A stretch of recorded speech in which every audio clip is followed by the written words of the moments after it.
for starters, we're going to talk a little bit about like what is work study, benefits of using work study, what are some strategies, regarding your job search, how to go about the application process, and then how to get hired and get paid for this.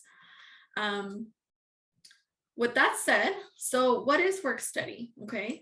So work study it's actually a federally funded program where students can actually obtain on or off campus positions within UCR.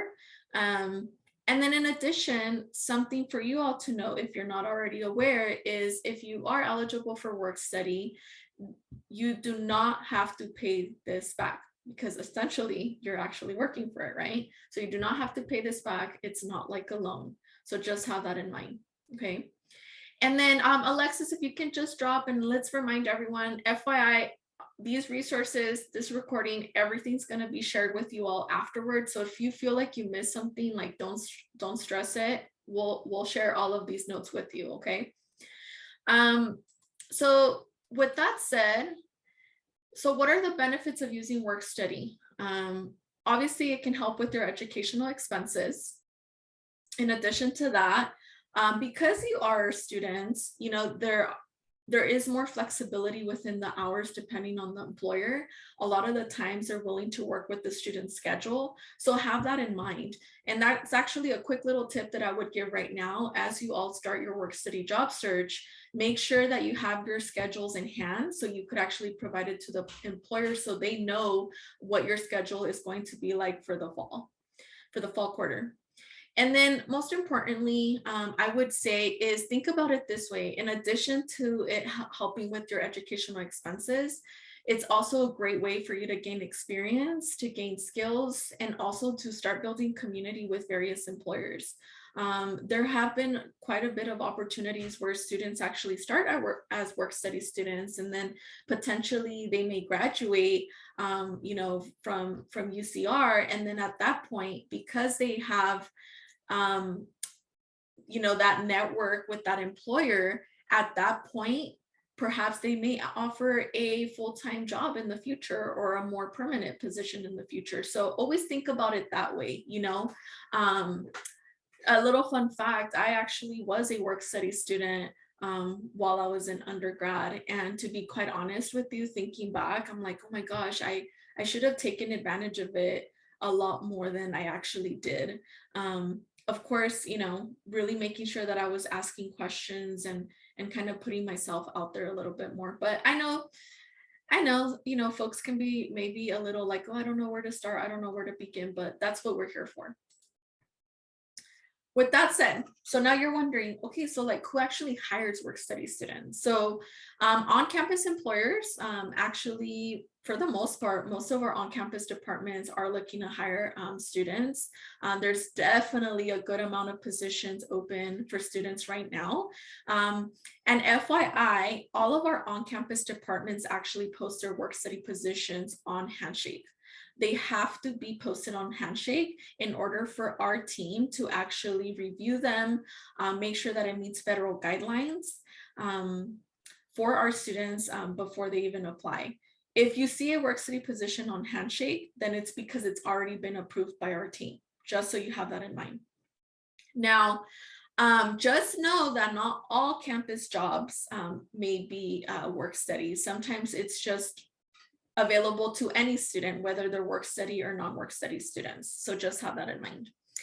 And then in addition, what's really great about UCR is that we actually have a unique relationship in the sense that we partner with off-campus employers to actually provide work study job opportunities to our students.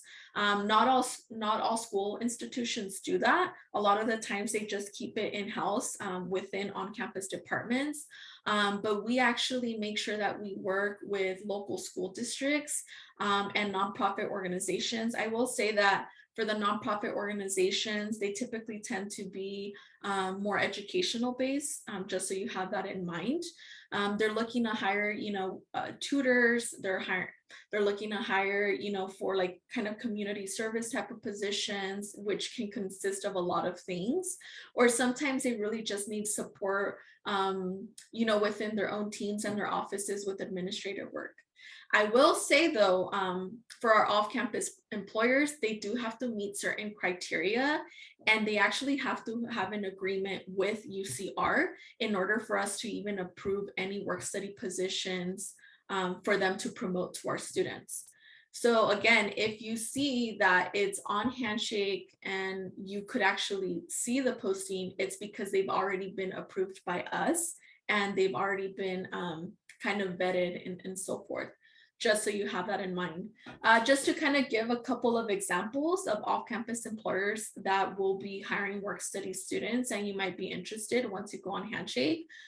We have Moreno Valley Unified School District. We have Jurupa Valley Unified School District. We also have organizations like Music Changing Lives. I'm trying to think of Blue Education Foundation. So there's quite a number of folks that are hiring at the moment, in case you're already starting to look for a job. So what are some examples of positions that you might find? I kind of touched on this a little bit. I mentioned the tutoring positions, I mentioned community service, I mentioned the administrative and office support, but sometimes they also need support with customer service, like the dining services. Dining services definitely needs to fill a huge need. So if you're interested, they're super flexible with student schedules. So make sure you look at that. And then at times, they're also looking for students that will support with data management. So if that's something you're interested, I will say it's like a job, you do have to apply for it. It doesn't mean that if you apply for it, you automatically get it. A lot of times there will be an interview process and so forth. Okay. So just have that in mind. All right. So the big question is, do you have work study? That is the big question. And we get a lot of different students asking like, I'm new to campus. I don't know how to check this. And then Tammy, feel free to chime in at any point if I miss anything. But if you have work study, you want to make sure that you log into RWeb, okay? And you want to make sure that at that point, you then go to the financial aid tab. You'll click on award, then award for aid year. And then you'll go to click accept award offer tab. And then you'll want to accept your work study award. And then Tammy, I want to ask you this question because I know this is something we emphasize, and I know there was some flexibility before, but if you do not use your work study award, you will lose it. Can you maybe expand a little bit on that? Okay, so if you do not use your work study, you will lose it. And the reason for that is because we do have it for other people to use. So there are some situations where you think you're using it, but maybe you didn't fill out the right paperwork, or the employer didn't do what they were supposed to do, or there could be a situation like that. So if that's something that happens to you, you can always do an appeal through financial aid, and there is an appeal process, so you can do that at the end of the year. You don't have to use your work study, let's say for fall, because you don't get paid, like, how they break it down on your award, you get like 500, 500, 500. You don't have to earn only 500 for the first quarter. You can actually earn up to maybe $1,000 if you work enough for that first quarter. So if you don't use it for fall, for winter, then for sure you have to use it at least by spring quarter. And I would say at least apply for it by, I'm going to say March is probably a good time, because there's quite a process for work study to be hired. Yeah. Okay. Thank you, Tammy. Appreciate that. And I know we're getting questions in the chat. I promise we'll get to all of your questions towards the end, because we want to make sure that we get through all of the information.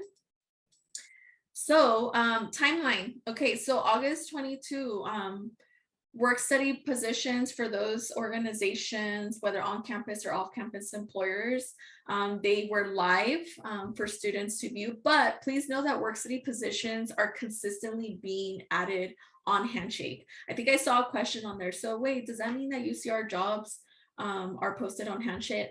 Handshake? Yes, they are. So make sure that you all are using Handshake. It's a great platform for you all to filter, not just work study positions, but just regular positions in general. Um, in addition, so as of Monday, September 19th, students can actually begin using their work study funds and can work up to 19 hours. For winter and spring breaks, it works a little different. You can actually work up to 39 hours during those time periods. And then just know that the last day to use your work study funds would be June 9th of next year. With that said, I do want to provide some clarification. So going back to what Tammy mentioned is, so for example, if you decide, okay, I don't think I'm going to get a work study position for the fall, but I might do it in like, winter, maybe early springtime, please note that sometime in May, I want to say like the first, if not second week of May, we start expiring work study positions because it does take a few weeks to actually onboard students.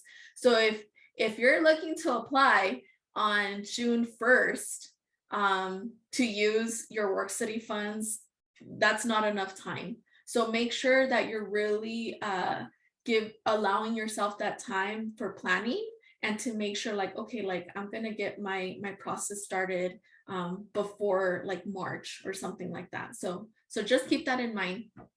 And then, I know we have a huge demographic of students on our campus, and I myself was a first gen student. Even then, just being a student itself, can come with a lot of like responsibilities and adjusting into your classes and all that good stuff. Totally get that and understand that.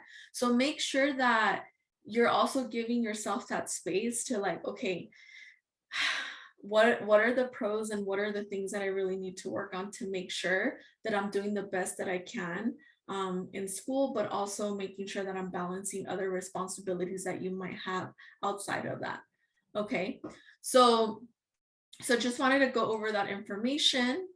And then also, I kind of mentioned it too. These are just some reminders, like, because if you accept your work study award, it doesn't automatically entitle a student to get a job right away. It's pretty much like any job. You have to apply for it. You will most likely be interviewing for it and all that good stuff. So make sure that you have that in mind. And they are competitive, like I said, they are real jobs. These are tips that I would give any student, regardless if they're looking for any job, is like, just making sure you're showing up on a timely manner. Also, making sure that you're being courteous, you're being responsible, not making like personal phone calls. Like, say you do get the job, make sure that you're also presenting yourself in a professional manner, because I mean, at the end of the day, you're the best representation of yourself, obviously, but you're also representation of our campus, and just making sure that you're putting your best foot forward.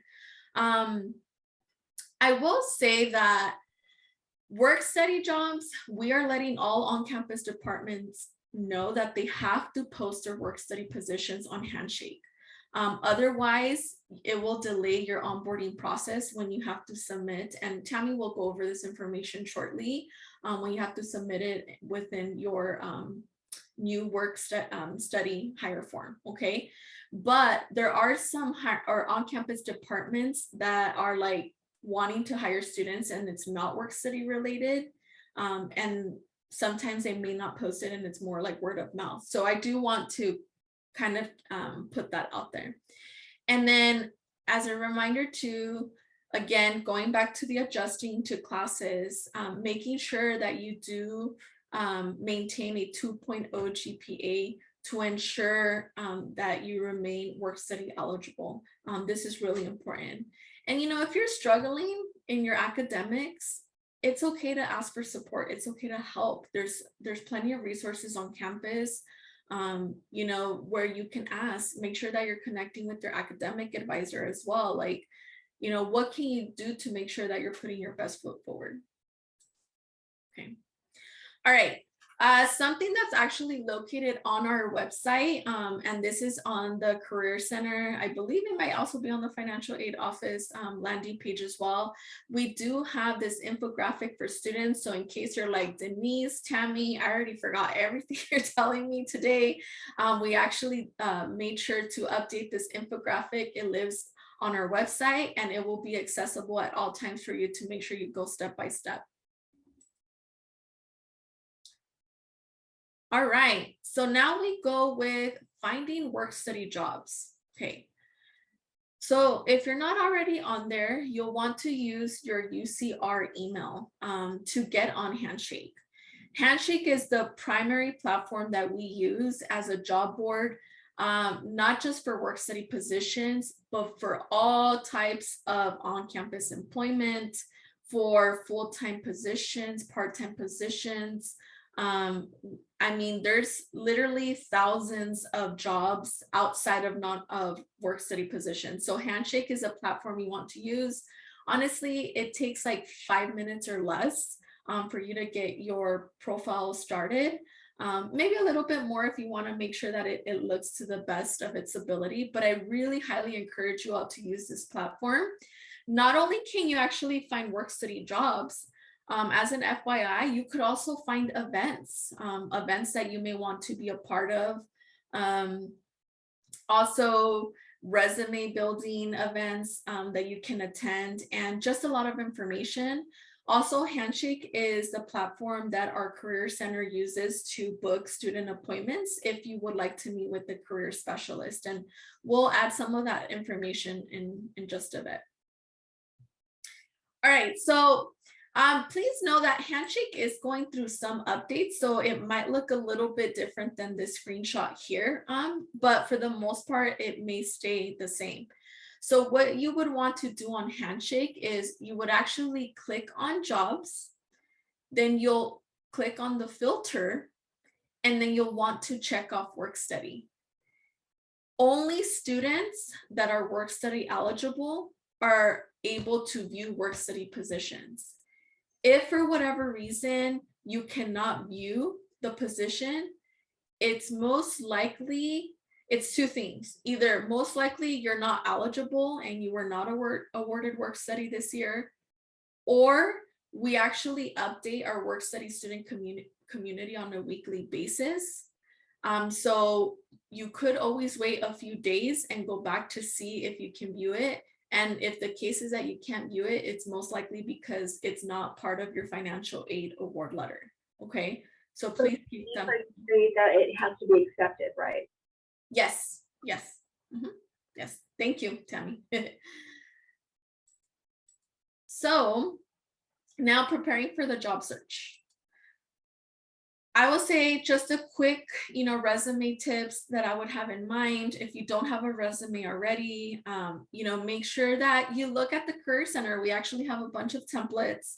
You can meet with the career specialist if you need someone to look over that information. You could mention what your education is, what experience you have, or volunteer experience, highlight your skills, and just making sure that you're tailoring your resume to the type of positions that you're hoping to apply and you're interested in. We're also going to have resume building workshops. You can take a look at Handshake or even our Career Center website to see what upcoming workshops we have, where you can get some more tips on this. And then, as always, just like you would submit a paper for class, and you would want someone to revise it, make sure you have someone revise your resume as well, even before uploading it to Handshake. And again, we have career specialists that can support you with that. All right, so what are some types of appointments? We understand that in the midst of everything that's happened over the course of the last couple of years, we understand that student needs have changed. So we offer in-person and virtual counseling appointments. We also, these, typically tend to be about like 30, 45 minutes. if you want like an in-depth conversation with a career specialist, or if you're looking for more like a quick 10-15 minute, like you have just a quick couple questions, feel free to look at our express career advising that we have available. And then lastly, you can also book appointments where you can get an interview or resume critique as well. So, and I see so many great comments and questions in the chat, so we'll get to you all very shortly. And then, just making sure, that you're working on, those interview skills and getting hired. So again, this is part of our infographic that really details everything, but Tammy will walk you through every step and give you some more information. All right, lastly, on my end is just a few interview tips. Again, I know a lot of us have been wearing yoga pants, cool t-shirts, and all that good stuff. But I would say even if it's a virtual or in-person interview, make sure you're, dressing to the nines, and making sure that you have proper attire from head to toe. In addition, make sure that you're reading the job description, prepare yourself with any questions that you might have, and make sure that if it is virtual, that you test the technology and that you read any instructions beforehand. And I get it, space can be a little challenging for folks depending on what like your home environment is or like where you may be living. But say you do live with quite a bit of folks and it becomes challenging, make sure that you remind them like, hey, I'm gonna have an interview for, for this quick, 45 minutes or an hour. If you can just be mindful that, I need to make sure that I'm not distracted. Also make sure that you're on time. And always follow up with a thank you email. I think it's just courtesy that the employer understands like, oh, like, this student or, this potential applicant is really interested in this position. Well, I know I went over a lot of information. And again, we don't mean for you to overwhelm. We just want to give you all of the information we have up front. I'm actually going to pass it over to Tammy, and she's really going to dive into the work study hiring process. So Tammy, I'm going to mute myself and feel free to take it away and just let me know when you want to move on to the next slide. Go ahead and move on. Okay, so for on-campus, we have two different ones. We have an on-campus hiring process, and then we also have an off-campus hiring process. So I'm going to start with the on-campus.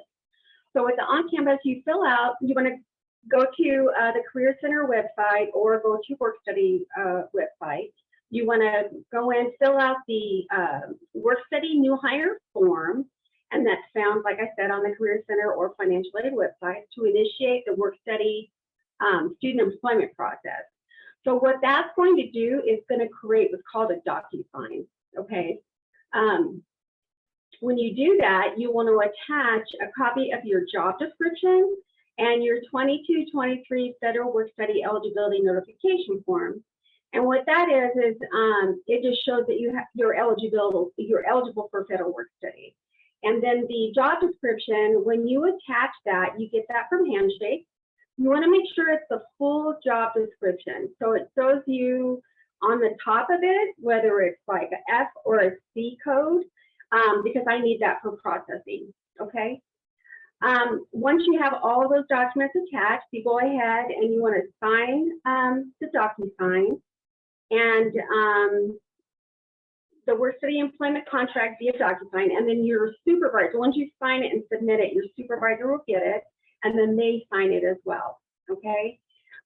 In the process of all of that, when you're working with your off-campus, your on-campus supervisor, you have to wait for them to say it's okay for you to go ahead and start work, because you're going to have to fill out your onboarding paperwork and so forth, just like that. So your supervisor will let you know your start date when you can begin working. Okay, you can go to the next screen. Now for off-campus, there's a little bit more of a process on my end and for you guys. You want to fill out the Work Study new hire form, of course, and that's found on the Career Center website, financial aid website, and this is to initiate the Work Study employment process. Once you fill that out, you want to, again, attach a copy of your description, which you get from Handshake, make sure, again, it's the completed contract. The completed job description, and that's going to say whether it's a C code, it might be a F code, it could be maybe you're doing a math tutor or a reading tutor, so it would be an A or an M code. So you just need to make sure that it has the code on there. And when I say full job description, I mean the whole thing. Okay. You attach that to your 22-23 Federal Work Study eligibility notification. And again, that shows how much work study you are eligible for, okay? Sign it. And then once you sign the contract, then it's gonna go to your supervisor off campus, and then they're gonna sign it. And when they do that, it comes to me. After that, I have to go ahead and submit, let's see, after the completion, you notify your Federal Work Study onboarding packet. The DocuSign, I have to go in and send a ticket in for them to send you an onboarding packet. And that doesn't come from me, that comes from a different team. So you want to keep your eyes out for that after you submit your DocuSign. And then you want to fill that paperwork out, send that off as soon as you can, because if you wait and delay it, it's going to impact the start date, okay? You still can't start working until I let you know. And this process right here with the Federal Work Study onboarding packet takes a little while. Once I submit the ticket in, you fill out the documents, it might take about 3 weeks for the payroll and UCPath to process that paperwork. So we have to wait for them to let me know that it's okay for you to start working. Once that happens, you have to wait for what's called a letter of clearance. And this is just for the off-campus. So off-campus, you wait for the letter of clearance to be sent to your employer. And what I do is I send it to your employer and I send it to you so you can start working, okay? So like I said, you wanna allow it up to 3 weeks for the onboarding paperwork to be processed. Okay, And Tammy, I do want to maybe pause here because we have a few students that have the same question. I think Prado. So we do this after we get hired or when applying. So if I'm not mistaken, I believe you're asking if you have to fill out the work study new hire form after you get hired. If that's before, that's to start the process. So the beginning of it is you're offered work study, you accept it, okay? Then you go and you find your job. If they hire you or what have you, then you start this new hire form. You attach the job description, you attach the notification of eligibility. This all creates, or the new hire form creates a DocuSign. So once all that's attached to the DocuSign, you send it, you would sign it. And when you sign it, it goes to your employer. So then the supervisor will sign it. And then when they sign it, it comes to me, and then I start the onboarding process. And the onboarding process is the onboarding paperwork to be hired to work, okay? So this is a step to be hired. This is you do before you're released to work, okay? The last one here is when I say you wait for the letter of clearance, you cannot start working until you obtain that from me, okay? And like I said, once you fill out these onboarding packets, it takes about 15 business days to process. Does that make sense? Yes, let us know. Okay. So there's quite a few students that are asking, who do we speak to figure out why there is not work study available on my award letter? Okay. So when you file your FAFSA, okay, the FAFSA will determine if you're eligible for federal work study or not. Okay, now let's say, for instance, you're a continuing student and you had it last year, but you don't have it this year, it's possible that you didn't use it. So if you didn't use it, you're not going to be re-offered the work study. If there is an issue with that and you want to appeal it, you can do that. Just go to the FindAid at ucr.edu website, and you can appeal that decision, and then the counselor will then determine if you're eligible or not. Again, the FAFSA, if you have a, let's say 0 to, I'm not sure what the cutoff is, but a 0 EFC or a low EFC, then you may be eligible for federal work study. If your EFC is high, then you will not be eligible for work study. So it depends on what your cutoff is for your contribution towards your education. Does that make sense? Thank you, Tammy, for the clarification. And I know we have a lot of questions in the chat, but we want to make sure we get through all of the slides first, and then we'll make sure that we answer your questions afterwards. But I know there's a few students that had questions. Okay. Yeah, that's not a problem. Okay, so this letter right here, when you're doing the new hire form, when I tell you to attach the work study eligibility notification, that's this. It's going to have your name, it's going to have your SID on here, it's going to say your federal work study allocation amount for the 22-23 school year is going to be $2,000, let's say. And then so this needs to be attached to your DocuSign as well as your job description with the code on there, whether it's an F code, a C code, an M, or an A code, okay? And then, let's see, contract. And then right here, is this the website right here that they're getting the notification of eligibility? Yes, that's the link. Okay, so this is the link that you will find this form, okay? And then Tammy, if you want, I can go ahead and just quickly describe that this is what it looks like on Handshake, and then I'll hand it over to you if that's okay. Sure. So, okay, I think we're getting a lot of questions on there regarding Handshake and just job descriptions. Okay, it can work two ways. If you're a student that does not have a work study position right now and you don't even know where to begin, then you want to go on Handshake to see what work study positions are available for you, okay? Now, if you're on the other end where, oh, actually, an on-campus department wants to hire me and I pretty much already have a job, but if that supervisor has not posted the job on Handshake, they have to make sure it gets posted on Handshake so our team could then review and make sure that it meets federal guidelines, and we will then approve it. Once that gets approved and it's on Handshake, you will want to have a saved copy of that, of a PDF of that job description, okay? So there's really one or the other. So I just wanted to clarify that, and I'll hand it over to you, Tammy, but we're getting a lot of those questions. Oh, okay. Okay, so this is a copy, like a sample copy of a job description, and it tells you about the job. And then up here where it says reserved financial aid peer advisor, UCR, financial aid office. So that's one of our office's sample copy of the job description. But you see on there where it says work study-F, that is very important to me.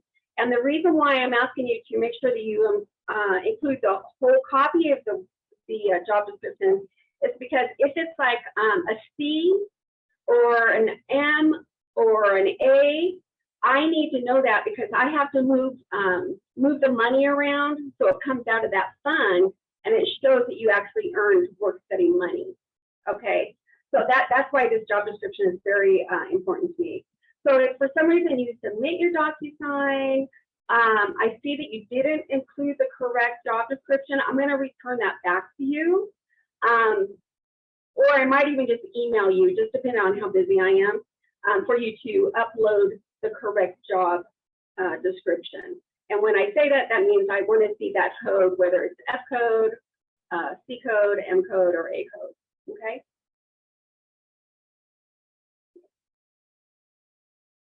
Okay, so then this is a sample of what the new the work study new hire form looks like. So this is where you actually begin. So you go in after you find your job, you go in, you fill out this form. This is going to create your DocuSign, and then the notification of eligibility and the job description will be attached to the DocuSign. Okay. So you fill it out, attach it to the description, the work study eligibility notification form, and then that, like I said, that submits the DocuSign. Once you'll add your supervisor on there. Once your supervisor gets that, they will go ahead and sign it, put how much you're making an hourly and all that information, and then they send that to me. Once they send that to me, if you're on campus, you're pretty much done. You go through your own department to do that. But if you're off campus, then you have to go through the hiring process. And that's the part that really kind of takes a while. Okay, so this is a sample of the letter of clearance. However, it may look a little bit different this year because now we're doing it more like electronically. But it's going to have the same thing on there. It's going to have, you know, the date. It's going to have your employer on there. It'll have your name, your student ID.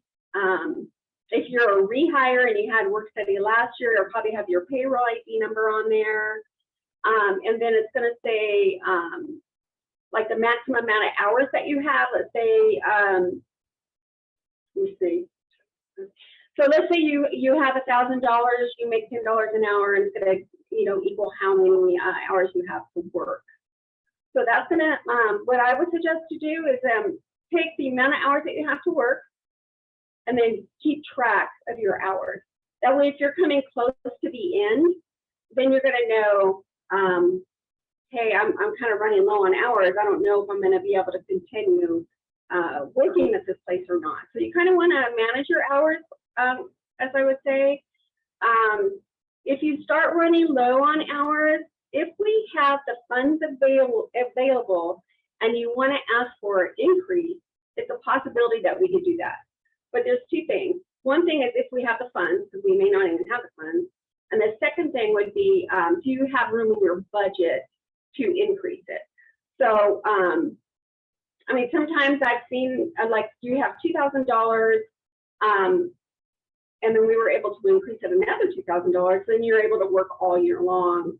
But a lot of people use their work study really fast. So I would just say kind of monitor your hours that you work and then keep track of your hours. And then hopefully we'll be able to, we have a new system, so we're going to try to update it and let you know when you're running low on your hours. But still, I'd appreciate if you would keep track of your hours. And I think the timesheets is next, right? Okay. So timesheets, you will be paid bi-weekly. For your on-campus, you want to speak to your employer regarding the process and the, you know, the procedures and the deadlines for your timesheet. Off-campus, when you are released to work with your award notification letter saying that you're eligible to start working, you'll receive instructions to go with that. Our timesheets, again, this year are kind of changing. Last year, I processed all timesheets, but this year, I believe we're going to have your on-campus supervisor processing your timesheets. So it's very, very important that you turn your timesheet in when you're supposed to, because if you don't, then most likely you won't get paid. And then if that happens, then we have to do a late pay, and it takes a long time. So just make sure that you turn your timesheets when you're supposed to. Keep track of your hours. Like I said before, do not exceed the allocation amount. So example, this is an example. You have $1,500 Federal Work Study Award. The job pays $15 an hour. You have 100 hours to work. And that's what the letter of clearance will tell you too. So just keep track. And if you're not sure, let's say you lose track, you could actually go on to the timesheet and kind of calculate all your, because it'll show all your timesheets that you turned in. And you can actually take those hours and calculate those hours. When you get paid, we go by the gross amount. We're not going by what the amount is after they take taxes out, okay? So like I said, you just go to your timesheet and calculate your hours and see where you're at with your hours. If you see that you're getting close to 100 hours, then you want to basically either appeal for your financial aid and let your supervisor know that you're getting close to your hours. And then if you get increased, then I could let you know and then let your supervisor know as well. Tammy, I think we had a couple questions. Someone asked, are our work study funds taxed? Yes. Just want to make sure. Yeah, because it is a job and the government does take taxes out. So let's say, for instance, though, you only maybe earn $50. That's not really enough for them to take taxes out. So you may not get taxes taken out for that. But mean, yeah, if you have earnings, they will take out taxes. What was I going to say? And then you can file taxes at the end of the year if you earn enough. You also would claim that on your FAFSA for the next school year, and but it wouldn't be charged as income; it'd be more your work study, if that makes any sense. So if you, let's say you worked and you earned $1,000, then you put that $1,000 that you earned for work study, but then you also put it as your income as well. Okay. Your wages, they're considered your gross wages, how much you make before any deductions are taken out. And your net pay is the income that you take home. So you would have your gross pay minus your deductions. So if state takes taxes out and federal takes taxes out, your net pay would be your take home pay, okay?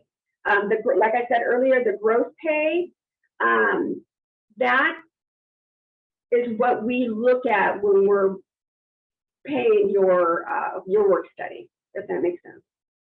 Okay. Your W-4, the W-4 is what you fill out that tells your employer how much money to take out.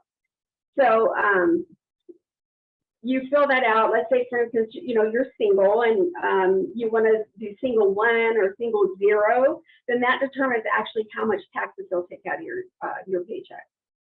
At the beginning of the year, so for instance, if you start working in September, okay, and you work all the way through December, then you should get a W-2 in January. But that's only going to be from September to December, if that makes sense.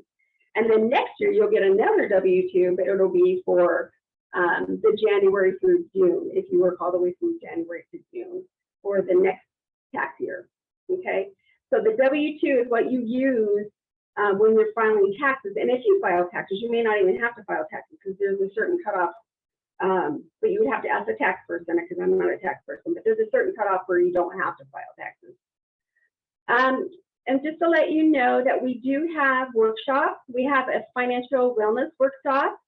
So you could, if you're needing help financially or you have some issues or maybe some food or what have you, you can go to go.ucr.edu/Finwell or follow at UCR Finwell on Instagram for more information. And we have a really great girl that works with the wellness program through Financial Aid. Awesome. Thank you, Tammy. I know this was a lot of great information just shared. Again, as a friendly reminder, if you just joined, the slides, the recording, everything here will be shared with our entire work study student community, so y'all can walk through any of this information. I just wanted to kind of clarify on who to contact if you have any specific questions. So for example, when it comes to the financial aid office, if you have any questions regarding your eligibility, which I've already seen in the chat, I don't see it as part of my financial aid award. I just don't see it here. You want to make sure that you reach out to financial aid. I'll provide the contact information as well. Any allocation adjustments, I know we're kind of going through some changes, as Tammy mentioned, regarding timesheets, but if there's any hiccups or anything like that, you can all make sure to reach out. This is a friendly reminder. Make sure you sign up for direct deposit on our web. You can do that there. And then this is something that I encourage all students. Make sure you're always keeping tabs if you are moving. Make sure that you keep tabs on providing the most updated address available as well, because if for whatever reason you are going to get a check delivered, you want to make sure it gets delivered to the right address. When it comes to the Career Center, when it comes to work study questions, we focus more on if you cannot find a job description on Handshake, or if for whatever reason you need support, doing a job search for whether it's work study or non-work study related, you want to reach out to the Career Center. If you need a prep for interviews, or if you need any support with your resume building or cover letters, please make sure to reach out. Also, we have plenty of events and workshops that I'll be going over in just a bit. But if you're wondering what is that contact information, financial aid, you would want to make sure to send them an email at finaid@ucr.edu.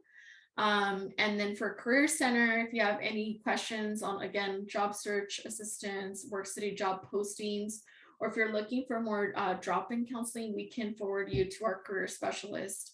And you'll Can I just add something on that too? yeah. And if you're not sure for financial aid for any of this that she's saying, please ask me. I don't have a problem with helping you at all. I actually prefer you to ask me so I can make sure that you know what you're doing is correct or not. Okay? Mhm. Because I hate to have, I mean, if we go back and forth, sending stuff back and forth, I mean, it just kind of delays the process. So if you don't know, go ahead and shoot an email. We're good with that. Yeah. Yes. And also I'm sure Tammy can relate to this. Just so you know, we are here to support as best we can. We just ask for, some patience as well, because we do get a lot of requests, and we don't just work with students, we also work with the employers. So there's a lot of follow-up that needs to be done. So we ask for patience. And again, we appreciate you even being here today with us as well. Also, some announcements before we wrap up. To support students, we're actually having an on-campus student employment fair. This is going to be taking place on Thursday, October 6th from 11 a.m. to 2 p.m. We have actually made this literally specifically for on-campus departments that are having large hiring needs. So a lot of these departments are looking to hire both non-work study students and our work study student community. So if this is something of interest, I definitely encourage you all to take a look. I think Alexis shared it in the chat how you can register. It will be taking place at the hub in 302. So if you're available that day, make sure that you stop on by. Because this would be a great opportunity for you all to check out any job opportunities, part-time, temporary, seasonal, on campus. Also, just to note, there might be a couple of work study off-campus employers that might be joining that day. We did invite them. It's just a matter if they're able to attend or not. So that would be another great opportunity for you all to check out as well. And then last but not least, we did want to highlight these resources, because we understand that, students may need additional resources outside of their work study allocation and so forth. But, if you find yourself that, you need support when it comes to getting food resources or just basic necessities, just know that we have our basic needs office, and we also have CalFresh, which is a federally funded program, and there could be assistance when it comes to food benefits, particularly based on family income and all that good stuff. So again, these resources are there for you all to utilize. Check them out. The other one that I also wanted to check out, unless anything's changed, because we did double check on this on the website, Loan to Learn. I know that perhaps getting a device, especially as we're very tech savvy these days, you could look into the Loan to Learn application form.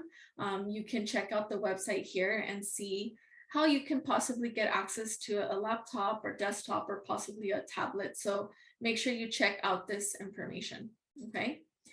And then other ways to connect with us. I'd be kind of surprised if folks are on Facebook these days, but we have to mention it.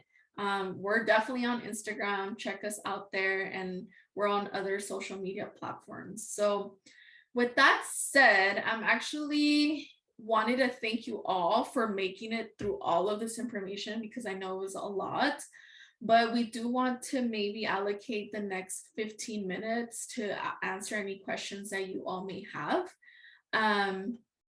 So if you're like, okay, I think I got all of my questions answered, you're more than welcome to hop off. But we will be going over some frequently asked questions. So thank you for those that are watching us, that are not here today, but are watching us. Thank you for making it through the presentation.